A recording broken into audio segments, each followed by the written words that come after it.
여러분 안녕하십니까? 새누리TV의 강요엘입니다. 이번 주일에는 바다가 도망간 이유에 대해서 말씀을 드리도록 하겠습니다. 본문은 시편 114편 1절부터 5절 말씀이 되겠습니다.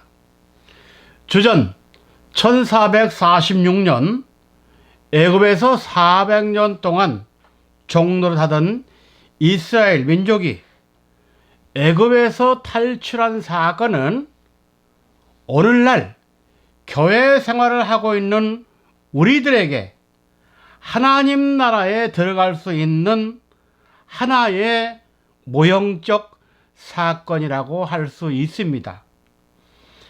애굽을 출발한 이스라엘의 12지파는 약속의 땅 가나안을 향하여 들어가기 위하여 반드시 두 개의 강을 건너야만 했습니다.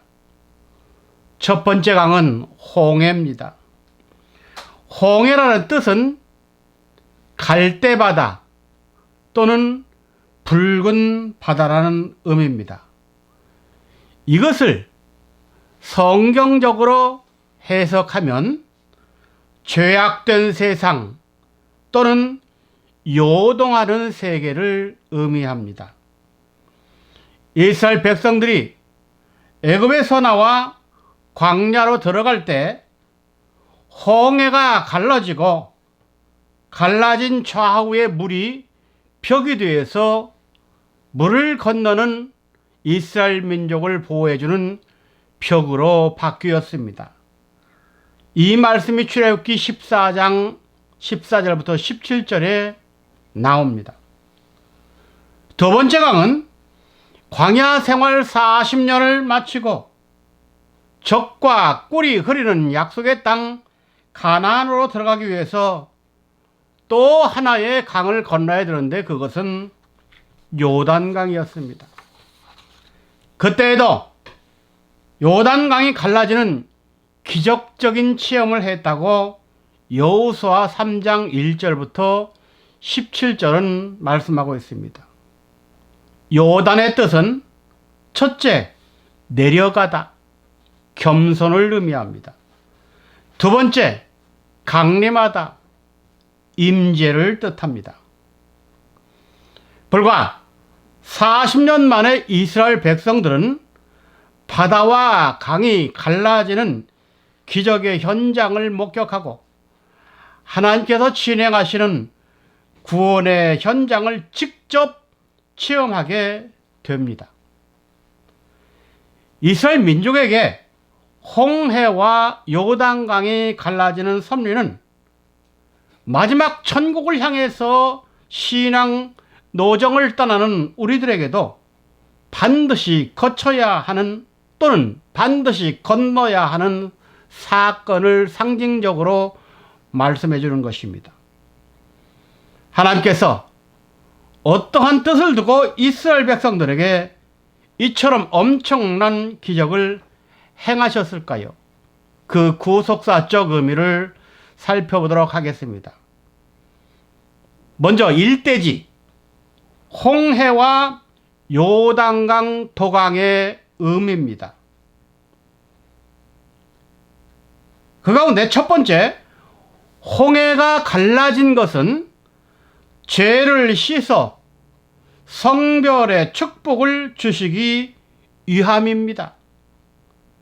홍해바다를 가르치고 바다 가운데 난 육지의 길을 통과한 사건의 영적 의미에 대하여 사도 바울은 고린도서 10장 1절부터 4절에서 세례 사건이라고 했습니다.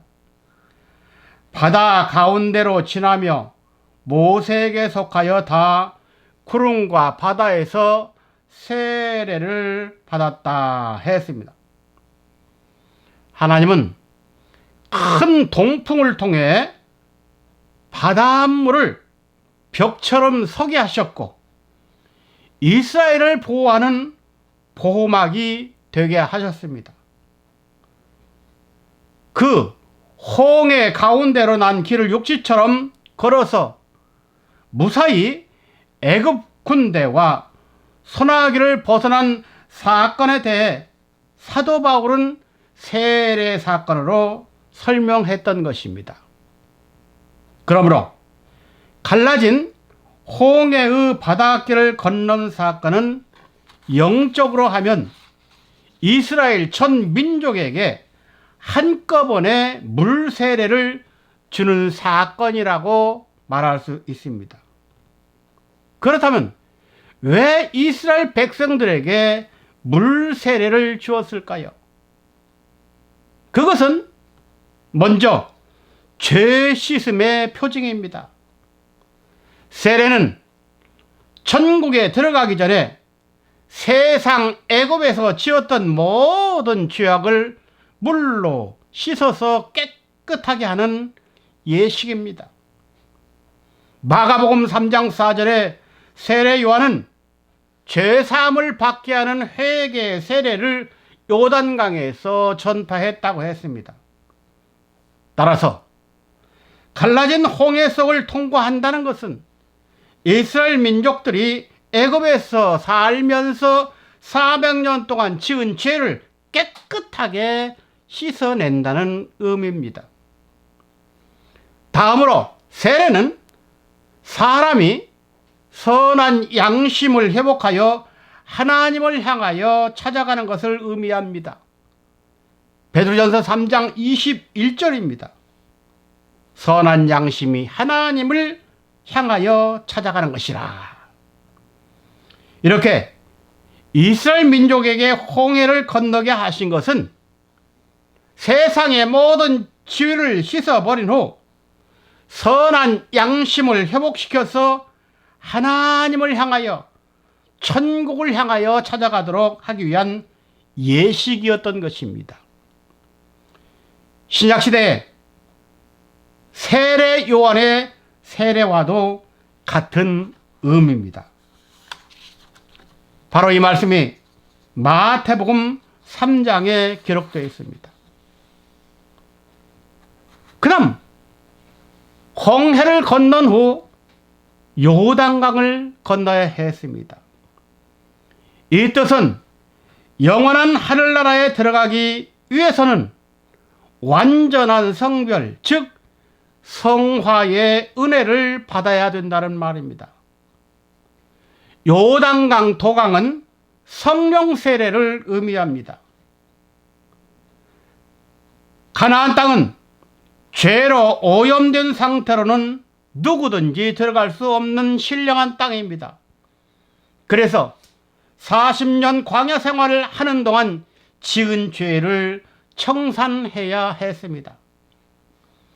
이스라엘의 광야 생활은 오늘날 교회 생활에 대한 비유라고 사도행전 7장 38절에 말씀하고 있습니다.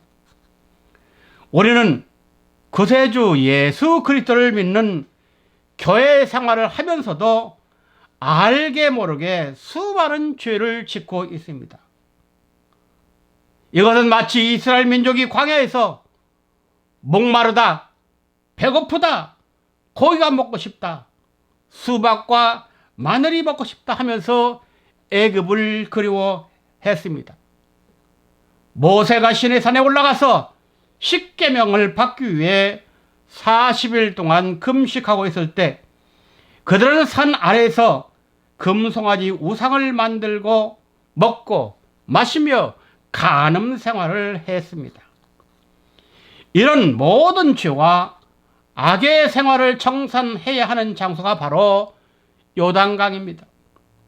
그래서 애굽에서 오염된 것은 홍해 바다에서 씻어야 하고 광야에서 오염된 것은 요단강에서 씻어야 했습니다.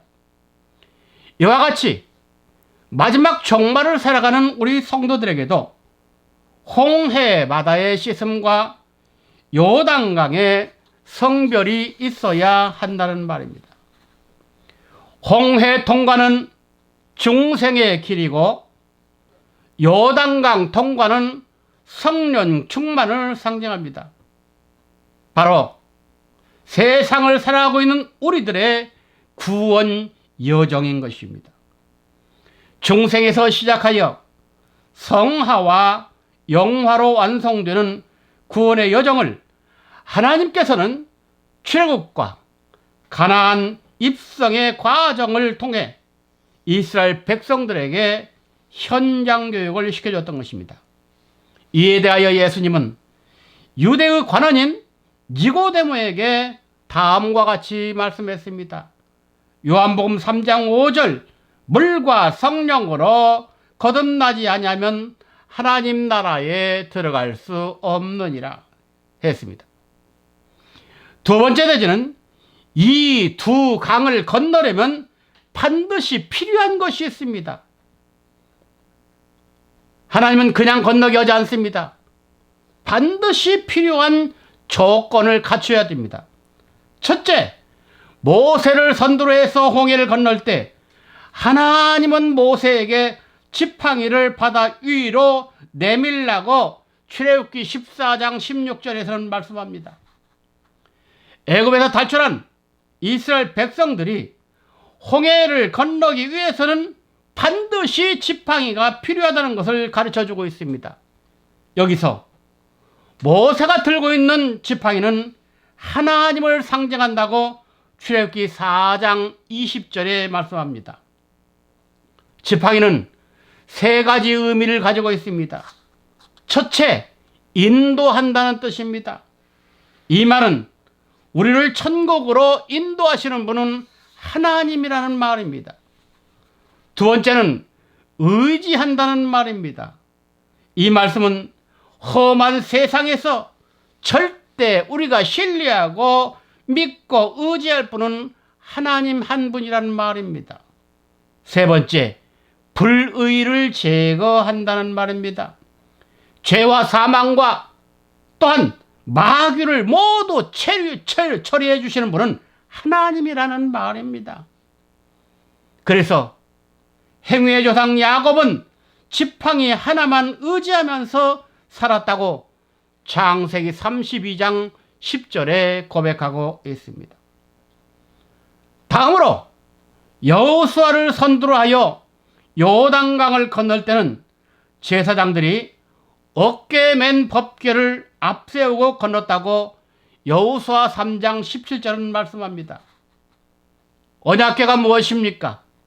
이스라엘 백성들이 광야에서 하나님과 또한 지도자 모세를 원망함으로 그 불신을 잠재우기 위하여 하나님의 언약을 담은 궤짝입니다.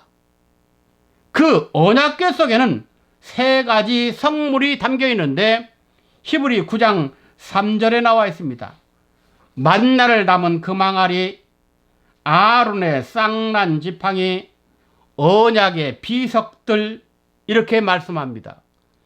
이 세 가지 성물은 말씀이 육신이 되어 오신 예수 그리스도께서 이 세상에서 이루실 언약적 사역에 대한 내용입니다. 만나는 하나님의 말씀으로 하늘의 양식입니다. 쌍난 지팡이는 우리의 죄로 인해 죽었다가 다시 사신 부활 예수입니다. 언약의 비석은 에덴 동산에서 아담과 하와가 지은 죄를 10가지로 열거시킨 법적 내용으로 예수님은 이 십계명을 십자가 사랑으로 완성하셨습니다.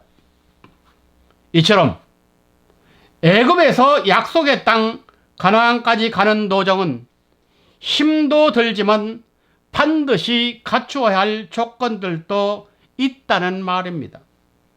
그래서 하나님은 가나안 땅 입구 직전에서 시련의 광야를 극복하는 체험을 하셨고 요단강을 건너게 하는 모험을 친히 경험하게도 하셨습니다.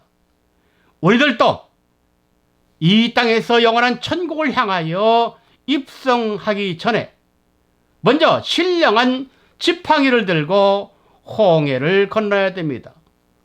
다음은 언약궤를 어깨에 메고 요단강을 건널 때 하나님께서 아브라함과 이삭과 야곱에게 약속하신 가나안 땅에 입성한다는 사실을 오늘 말씀은 가르쳐주고 있습니다. 주시는 말씀으로 모두 승리하시기 바랍니다. 감사합니다.